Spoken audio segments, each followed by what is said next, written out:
Repairing cracks in your asphalt driveway does not have to be an expensive repair.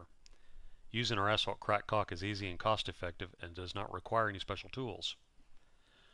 Only apply this caulk on a warm, dry, sunny day where it can at least dry for 6 hours.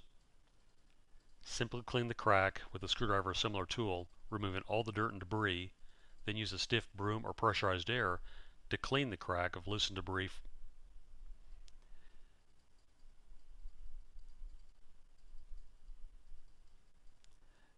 Apply the crack caulk slowly, working the new material deep into the crack, making sure you leave enough room to smooth over the crack with the new material.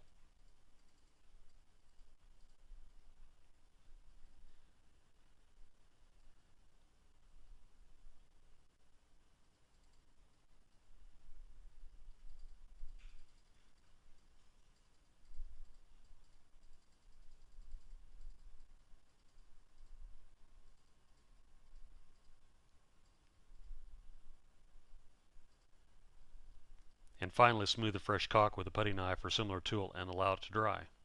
Keep all the traffic off the repaired crack for approximately 6 hours. It's just that simple.